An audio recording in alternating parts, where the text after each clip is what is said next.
जय शिव शंकर। आज की इस वीडियो में हम शिव महापुराण के दूसरे खंड के 23वें अध्याय का हिंदी में वर्णन करेंगे। तो वीडियो को हम स्टार्ट करते हैं। ब्रह्मा जी ने कहा, हे नारद, सती ने अपने पिता के घर यज्ञ का हाल सुनकर चाहा कि मैं भी वहां जाऊं। वे इसी इच्छा से अकेली सदाशिव के पास पहुंची। वहां पहुंचकर देखा कि सेवक गण शिव जी की सेवा में संलग्न है। वह दिगंबर केवल रुद्राक्ष धारण किए हुए थे। उनके शीश पर जटाएं लटक रही थी, शरीर पर भस्म से शोभित थी। शिव का ऐसा स्वरूप देखकर सती ने उन्हें प्रणाम किया। सती को वहां देखकर शिव जी ने बड़े प्रेम के साथ उन्हें बिठा लिया। यद्यपि शिव सब जानते थे, फिर भी उन्होंने संसारी लीला का नियमित वहां आने के कारण पूछा। अब सती अत्यंत प्रसन्न होकर बोली, हे प्रभु, क्या आपको ये अच्छा नहीं लगा कि दक्ष ने यहाँ प्रारंभ किया है? मित्रों तथा बंधुओं की भेंट महाधर्म है। इसी से अच्छे लोग भले बंधुओं की संगति स्वीकार करते हैं तथा आनंद प्राप्त करते हैं। अस्तु, आपको यह उचित है कि वहां चलकर यज्ञ को पवित्र करें तथा मुझे भी अपने साथ ले जाकर मेरी इच्छा की पूर्ति करें। मेरे पिता के यज्ञ में ब्रह्मा विष्णु आदि सब देवता पहुंच गए हैं, परंतु आप वहां नहीं गए। शायद यह यज्ञ आपको अच्छा मालूम नहीं हुआ। आप वहां न जाने के कारण मुझको विस्तार पूर्वक करिए। मैं आपकी दासी हूं।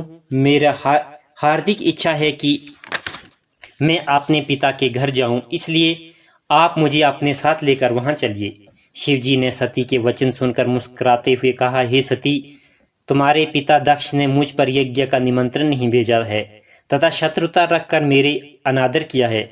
तुम ही सोचो, वहां केवल तुम्ही को न बुलाकर अन्य सब लड़कियों को बुलाया है। इसका एकमात्र कारण केवल शत्रुता ही है।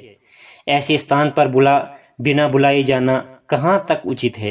यद्यपि धर्मशास्त्र कहता है कि अपने पिता, मित्र, गुरु तथा स्वामी के घर बिना बुलाए नहीं भी जाना उचित है, परंतु उसका मन में शत्रुता भी नहीं होनी चाहिए। किसी के घर बिना बुलाए जाना मृत्यु से अधिक तथा अनादर एवं लोक निंदा का कारण होता है। सती ये सुनकर बोली, हे स्वामी, आप इस वैर का कारण तो बताइए। शिवजी ने पिछला सब वृत्तांत सुनाकर कहा, इसलिए उचित है कि तुम दक्ष यज्ञ में न जाओ, नहीं तो तुम बड़ा कष्ट उठाना पड़ेगा। शिव ने सती को अनेक प्रकार समझाया, परंतु सती को यह अच्छा न लगा। वह दक्ष पर अति अप्रसन्न एवं कुपित होकर कहने लगी, हे शिव जी, आप तीनों लोगों के आनंद प्रदान करने वाले हैं। सभी देवता आपका स्मरण करते हैं। आप यज्ञ कर्म तथा यज्ञ फल हैं।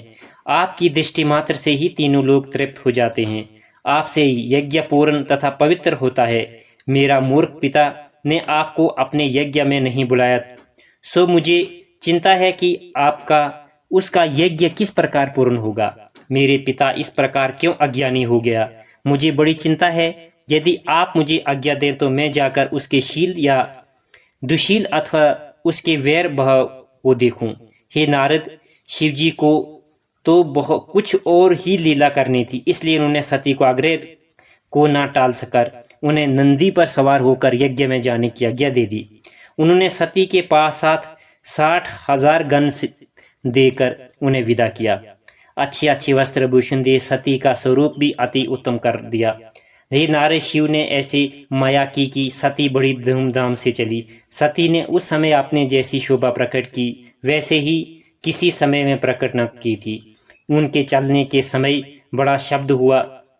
कोई गण उछलता कूदता था, अन्य गण भी सब को प्रसन्न तथा आनंदित करते हुए चले। कोई सती का प्रताप वर्णन करता था, कोई शिव की महिमा का गुणगान करता था। इस प्रकार सब अत्यंत प्रसन्न हो अनेक प्रकार की गति से चलते सती की सेवा करते करते दक्ष घर जा पहुंचे।